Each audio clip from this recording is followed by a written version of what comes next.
Assalamualaikum warahmatullahi wabarakatuh. Baiklah, jadi saya di sini akan menjelaskan mengenai implementasi pembelajaran bahasa Indonesia yang berorientasi pada pengembangan keterampilan berpikir tingkat tinggi siswa. A. Keterampilan berpikir tingkat tinggi. Teman-teman ada yang tahu apa itu keterampilan berpikir tingkat tinggi? Menurut Resnick, keterampilan berpikir tingkat tinggi adalah suatu proses berpikir kompleks dalam menguraikan materi, membuat simpulan, membangun representasi, menganalisis, dan membangun hubungan dengan melibatkan aktivitas mental yang paling dasar. Menurut Bloom, keterampilan dapat dibedakan menjadi dua bagian.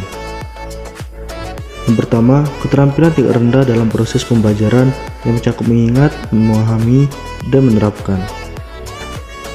Kedua, keterampilan berpikir tingkat tinggi yang mencakup keterampilan menganalisis, mengevaluasi, dan mencipta. Keterampilan berpikir tingkat tinggi atau higher order thinking skill dipicu oleh 4 kondisi, yaitu 1. Sebuah situasi belajar tertentu yang memerlukan strategi pembelajaran yang spesifik dan tidak dapat digunakan di situasi belajar lainnya.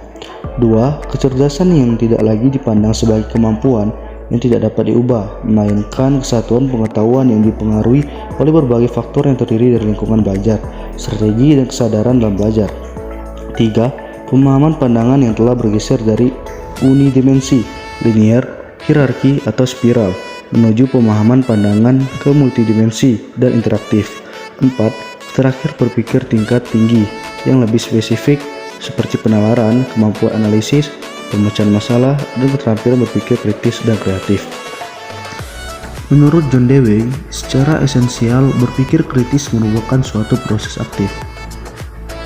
Seseorang berpikir segala hal secara mendalam, mengajukan berbagai pertanyaan, menemukan informasi yang relevan daripada menunggu informasi secara pasif. Berpikir tingkat tinggi sebagai problem solving diperlukan dalam proses pembelajaran. Pembelajaran yang berorientasi pada keterampilan tingkat tinggi tidak dapat dipisahkan dari kombinasi keterampilan berpikir dan kreativitas untuk pemecahan masalah. B. Pembelajaran bahasa Indonesia yang berorientasi HOTS.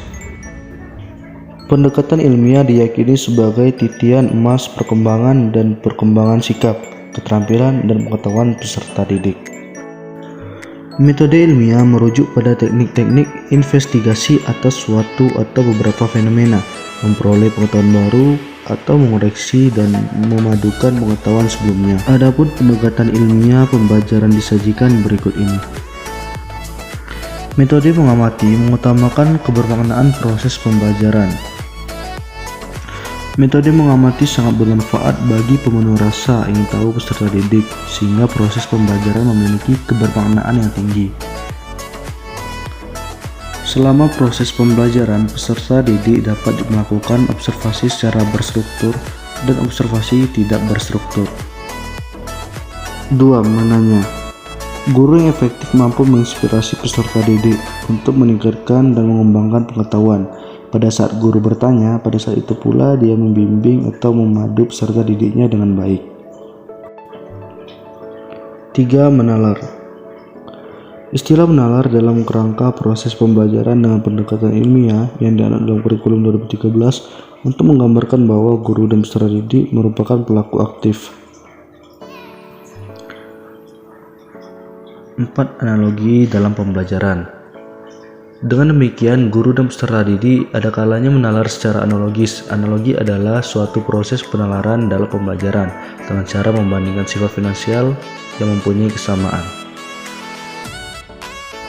Selama proses pembelajaran, guru dan peserta didik acap kali menemukan fenomena yang bersifat analog. 5. Hubungan antar fenomena. Guru dan peserta didik dituntut mampu memakai hubungan antar fenomena atau gejala, khususnya hubungan sebab akibat. C. Peran guru dalam pembelajaran yang berorientasi HOTS. Seperti halnya penalaran dan analogi, kemampuan menghubungkan antar fenomena atau gejala sangat penting dalam proses pembelajaran. Unsur penting lain yang harus diperhatikan guru adalah penilaian proses pembelajaran menggunakan pendekatan penilaian otentik, yakni penilai kesiapan peserta didik, proses, dan hasil belajar. Hal penting yang perlu diperhatikan dalam mengembangkan kemampuan berpikir tingkat tinggi terletak pada materi pembelajaran dan konteks peserta.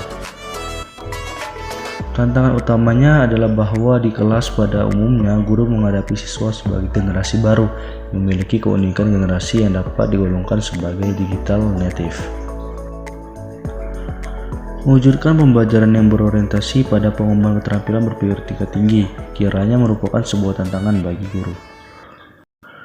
Baiklah, dan itulah hasil dari penjelasan video saya, dan jika ada salah saya mohon maaf. Kepada Allah saya meminta ampun, dan saya akhiri wabillahi taufiq wal hidayah. Wassalamualaikum warahmatullahi wabarakatuh.